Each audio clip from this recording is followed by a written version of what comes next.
Fabio's sister Mirella stepped into the courtroom and left no doubt in anyone's mind how deep this betrayal cut. She didn't hold back, calling out Monica with words that stopped the court in its tracks.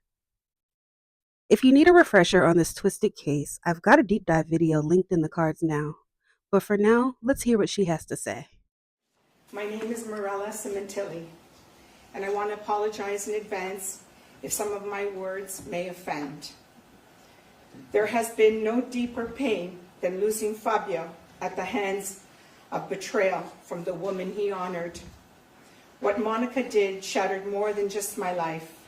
The details of her lies tore through my heart as I sat in this courtroom.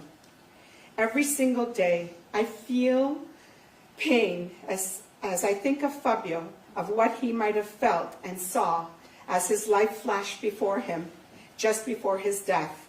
The faces of Baker and Austin repeatedly attacking him, and knowing that Monica was behind his heinous attack. It haunts me to think how much my brother suffered, that it brings me to my knees. He was sitting in his special chair, the one place he treasured, and it tears a strip from my soul thinking about Monica's sentencing and how I pray she has a life in a prison for her life sentence. Fabio Sementilli was more than a man. He was a beacon of light, of love, and of loyalty. He lived with a full heart, opening his life to help others see their potential. I loved him every day, and I miss him terribly. He treated his family and friends with respect and was loyal to a fault. Fabio grew up with no father from the age of 11, and our mother sacrificed to raise a family with dignity. Since the day I met Monica over 25 years ago, I respected her like a sister because my brother wanted to build a life with her. Reminiscing is too painful, and it deepens the wounds. I've spent the last 6 months learning about the depths of the deceit and the evil Monica brought into our lives. Every day has the details of her unfaithfulness, her greed, and her lack of accountability unfolded during the trial. I relive the pain of my loss and the merciless murder of my brother Fabio. We came to this courtroom for 72 days seeking justice, and I found solace in the testimonies of people who loved and honored my brother. With little to no sleep, I wanted to be here in this very courtroom for him. I am forever proud of my brother, and I will always remember his boyish smile, beaming with pride as he created his magic, styling and shaping hair like a magician. He loved being a hairstylist behind the chair. He worked hard as a vice president for the Wella division at P&G. With his team, he proudly chartered new paths and took huge strides to make a difference in the hair industry. For my brother, this was an American dream. His memory will forever live, especially in the hearts of hundreds of thousands of people who support him and our family. Today, I want to mark the first day of my journey on letting go of the pain, the horror, and the betrayal I witnessed here in this courtroom. I will no longer hold back. I will forge a path to return to a life filled with joy, family, and friends. I was lucky to work alongside Fabio for over 30 years, and I would often hear him speak highly of his family and his children, especially his wife, Monica. He treated her like royalty, purchased a family home on Queen Victoria Street in LA, and called her his queen. He couldn't wait to get home to his girls and proudly posted about his family. He called her Poots. The world is grieving as they learned of the details of her treachery, an attack planned for nothing more than lust and greed. I am certain that if Fabio had known Monica wanted to be treated like a slut by a sex offender, he wouldn't have ever had to work so hard to offer her a beautiful life. Just over 8 years ago, everything changed. Our lives were turned upside down, and we found ourselves drowning in sorrow and despair. The pain of discovering the extent of Monica's betrayal, her involvement with Baker, her manipulation of our family, and ultimately the cold-blooded murder of my brother. It chokes me. Sometimes I can't describe the agony. I talk about him every day. It's the only thing that helps me cope. I speak his name to replace the pain of grief with the sound of love. It's the only way I know how to survive this nightmare. There are days I cannot even breathe as my throat chokes. My throat closes and I can't speak. I cannot function because the weight of Fabio's murder sits so heavily on my chest.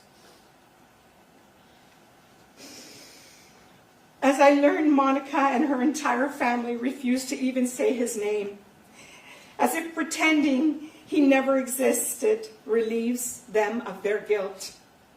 I've watched in horror, and I've been put through hell as Monica and the Crescentini family taught Fabio's daughters not to grieve, not to cry, and not to honor their father, and ignore the facts and the evidence, having no respect for authority, this court, and the pursuit of justice. Sometimes I wish I could just shake them to show them that they are being lied to. They withheld Fabio's property, a memento from my dying mother. Her heart was broken, and none of them cared. My nieces should be asking the questions, why did our mother bring that predator into our home? Why did she let him sit at our home table? Why did she let him sleep in their father's bed? They should have been fighting to uncover how their mother could be capable of something so vile. Monica destroyed their foundation, their sense of truth, and their ability to grieve. It's heartbreakingly clear she never protected her daughters. She was using them. Your Honor, what Monica did to her daughters and to my nephew Luigi is unforgivable. This is yet another crime in itself. Her sentence should reflect more than just murder. It should reflect the long-term psychological destruction she caused in their lives. She had the audacity to demand a trial and parade around like a woman wronged. And in the end, she exposed not only her shameful affair, but the truth of the kind of mother she was. She is a complete and utter stupid bitch. Watching her dressed like a slut for Baker, living 6 months off of blood money, only a devil can manipulate a reality to suit her comforts. In all my worst nightmares, I could never have fathomed this calculated plan. Monica, you are a demon. She can't even look at me. And all your actions and your deceit has told us so. I hope every blood dollar you and your Crescentini family have is used on meds. Traded a beautiful life for trashy garages, dirty beds, Pinot Grigio for tubes of semen from a repulsive convicted sex offender. You didn't just kill Fabio, you humiliated him. You let him carry guilt for working hard while you carried on with a degenerate sex offender. You didn't just kill Fabio. You betrayed him in the most despicable way. Then you held my grieving mother and you pretended to mourn Fabio when you were the killer.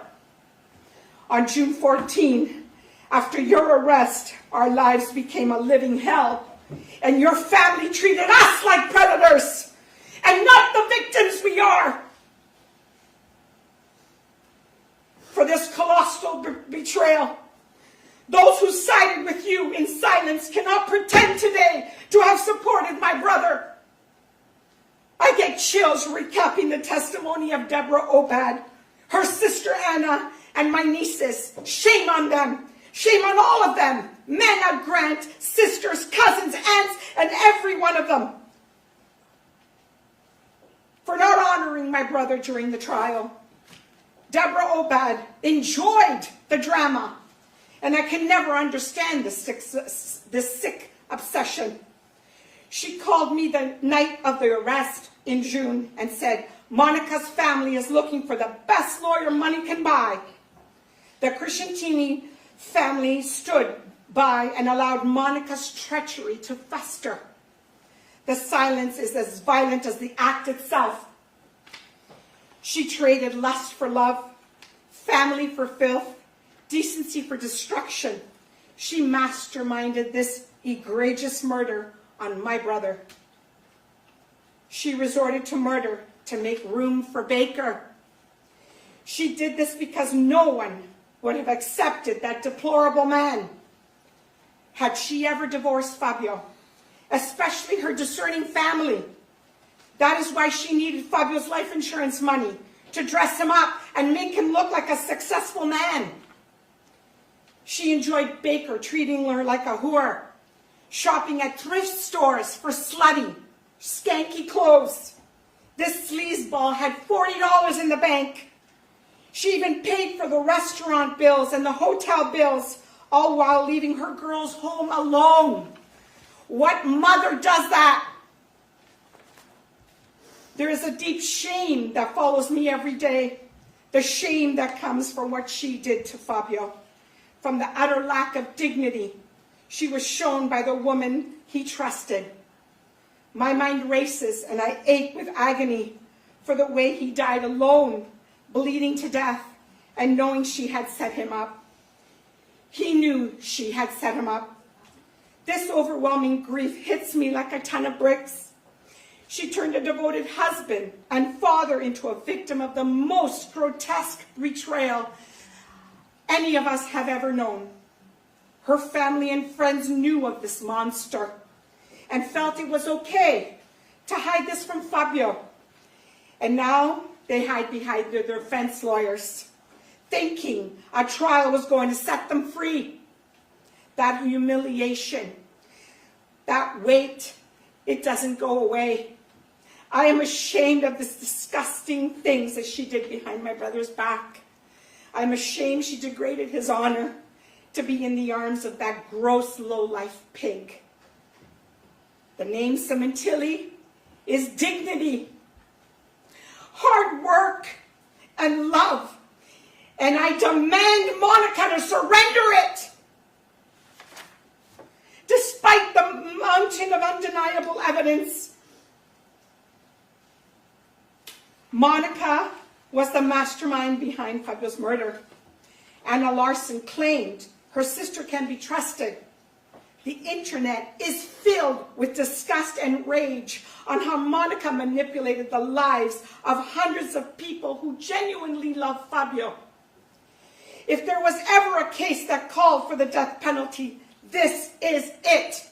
Monica Crescentini and the co-conspirators acted with such depravity, such calculated cruelty, such complete disregard for human life, that it's clear they represented exactly the kind of evil for what the death penalty was intended.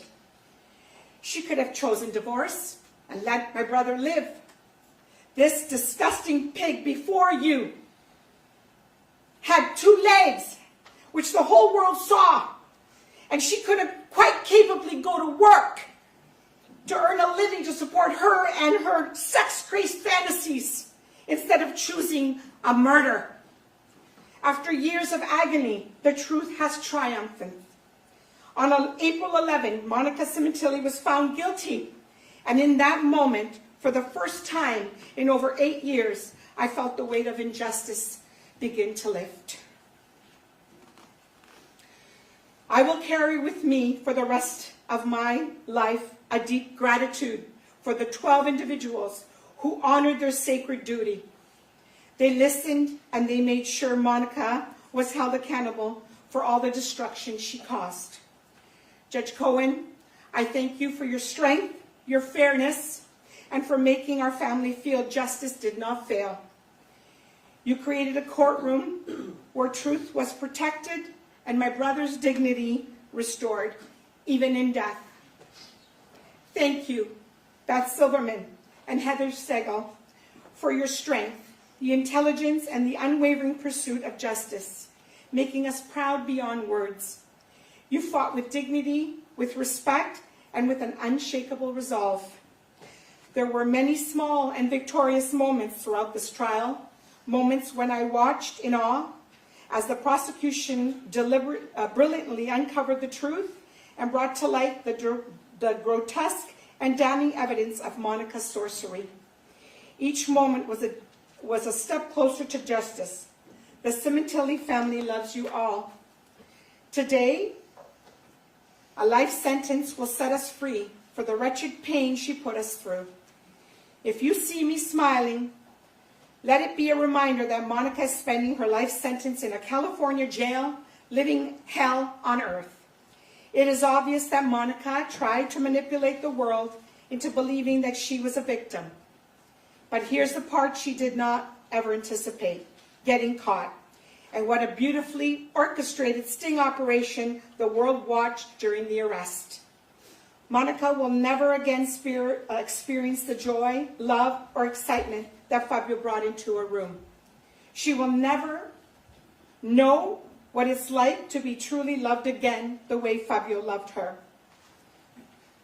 Your Honor, I must admit, I Googled what happens in a female prison. I needed to know. And I read that the inmates ensure newcomers get a brutal welcome. Bathrooms and showers will always be perpetually nauseated with feces and urine bombs, disgusting food, female on female, and poor hygiene. And I can't deny I like the sounds of that. With every holiday, I will grow more at peace knowing Monica's eating food that even the rats don't want to eat. In honor of my brother, I am ready to make the most of life because that's what Fabio would have wanted for me. I will cherish the memories of his love, his laughter, and his strength. With my grandkids and my family, I will always remember him with pride. To my beloved brother, Fabio, you can finally rest now. Let your love and our words rest your soul. Justice has been served here on earth, and the burden you carried in silence is no longer yours to bear. You are free. Let peace wrap around you like a warm blanket, and may the pain of betrayal and sorrow be left behind. Go now. Go to the arms of those who went before you, our father, our mother, our uncles and cousins. They're waiting to welcome you into God's eternal embrace.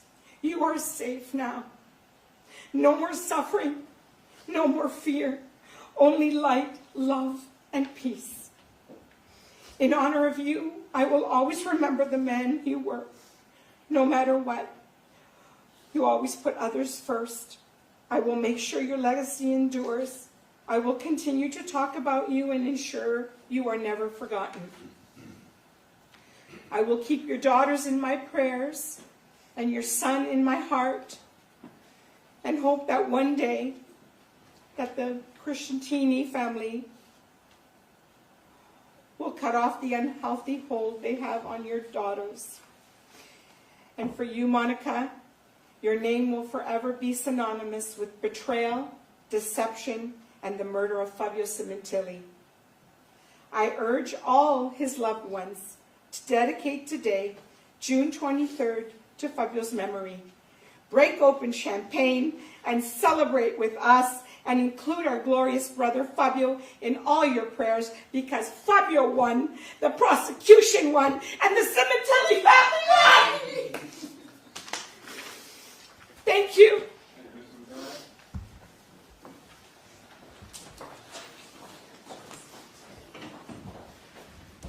If I can have a moment, Ron.